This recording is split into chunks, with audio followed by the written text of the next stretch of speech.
Hey guys, my name is Matumeo, and today I'm excited to say that we've gotten our very first look at the brand new community map that's coming to Bf4 on the CTE.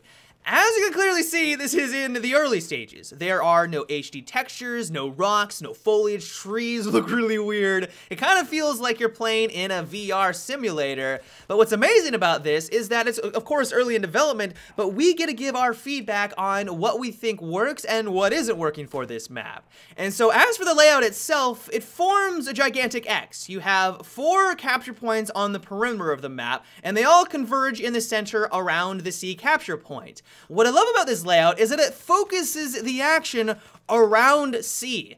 If you are on offense or on defense trying to take that objective, you are in for a treat. I have already had these amazing moments where I was on the defensive side, I was waiting for the enemy team to try and take this objective. I noticed a swarm of enemies cresting a hill, swarming down to try to take it, and an amazing firefight ensued. It was fantastic. Another thing I love about this objective is that it appears that every single one of these buildings is going to be fully destructible. I haven't verified this completely. I didn't sit with an RPG on top of an ammo box to verify this 100%, but at least during the gameplay, if I got shot at by an M320 or a SRA, that wall disappeared in front of me. This is a jungle-themed map. This is what the community voted on. This is what we wanted, and you wouldn't assume if you came across a village in the middle of a jungle that it would have reinforced concrete walls. Like, you would assume that if you shot anything at one of these structures, that it wouldn't last very long. And so it does fit the theme, but my one worry with it is that while I love that destructibility, I don't want them to push it too far where there's absolutely no cover by the end of the round. If you have a 1,000 ticket match and it lasts until the very end of it, you're gonna have a situation where if all of the buildings are down on the ground, no one's gonna want to attack that objective. As soon as you get on top of it, you're gonna get sniped at from a million different recons that have a lot of vantage points. This then pushes on over into my next criticism of the map, and that is that there does not appear to be enough cover between objectives. There are times where you are gonna be running out in the open for a good 20 to 30 seconds with nothing in between.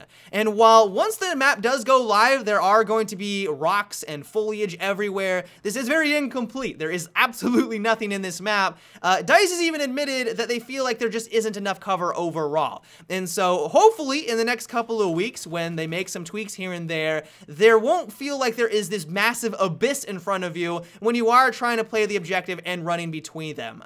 One thing that I'm a little bit on the fence about is that I like that there are a lot of hills. There's a lot of verticality gameplay. I was not expecting that on a jungle map. You are going to be shooting at people that are on top of these mountainsides, and it leads to some very interesting firefights. But my one concern is that there might be a little bit too many hillsides because I noticed that it is sniper paradise. That will probably not be as large of an issue when the trees go in and the foliage is down and they add in more cover. A lot of these issues will probably vanish when that happens. But I still feel like if you give plenty of hillsides for recons to snipe on, they're of course going to take advantage of it. One of my biggest issues with a map like Dragon's Pass is that there's a crazy amount of hills that recons can take advantage of. And these aren't your normal hills where you can just run up as an assault player and spank them. Oh no, you either have to use a spawn beacon or a transport helicopter to get into these perfect sniper nests. My biggest issue with this is that while thematically it makes sense, you would want to play as a sniper in these locations,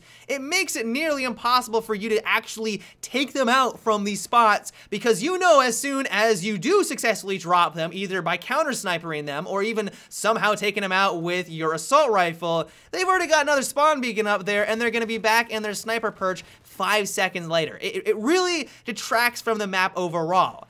And while I don't think that this is as big of an issue on the new community map, I'd rather nip this in the bud as quickly as we can. Either make these high mountainsides inaccessible, where if you are able to get there with a spawn beacon, it doesn't actually let you sit up there, you're gonna be out of bounds. That would be one way to handle it, or just maybe not have as many hillsides. Like I said, I like the verticality, but I would hate if this just turned into sniper heaven, where if you play as one of the other classes, you feel like you're gonna get punished because you have no capability of taking taking out these snipers that are on top of the myriads of different mountainsides. Just my 2 cents though. And then lastly, the one thing that I was a little disappointed by is that the waterfall that they're adding to the map doesn't appear to serve any function whatsoever. When I learned and heard that there was going to be a waterfall on one of the upcoming maps, I was really crossing my fingers that it was going to be something like what we had in Damavan Peak in Battlefield 3. The first time you jump off that cliff base on Damavan Peak and you descend into that other base for the MCOMs, it is an incredible experience. I was kind of hoping that that would be what we were getting with the new community map. Right now in its current state, at least on Conquest, it's just a visual off in the distance. I'm assuming it's going to look amazing. It's going to look fantastic in the Frostbite engine, but I was hoping that it would serve more of a purpose gameplay-wise. Who knows, maybe if they add in Rush. We've only seen Conquest, and I don't even know if they're going to be adding any other game modes, but if they do add in Rush, maybe that will be a part of the bases, and that will be one way of them being able to add it into the gameplay. But at least in its current state, that was the one aesthetic thing that I was a little disappointed by. It's not game-breaking by any means. It's not going to completely change and make the map completely worthless, but I was hoping for a little bit more. But overall, I have had a lot of fun on this new map. Sure, it needs some improvement. Yes, there needs to be some changes, but I just think it's amazing that we get to be a part of the process. I did not know that this was the early stages of the maps. Like, I had no idea how they created maps, and so the fact that we get to play in it, give our feedback, and have them adjust things here and there, I think that is phenomenal overall. But yeah, guys, that is about it for today's little map reveal. I hope you enjoyed. Let me know what you think about it. Do you agree that there needs to be more cover? Do you think that the waterfall should stay an aesthetic and you think it should stay as it is? Or you would like it to be added into the gameplay somehow? Let me know down below. Until tomorrow, guys, have a good one and take it easy.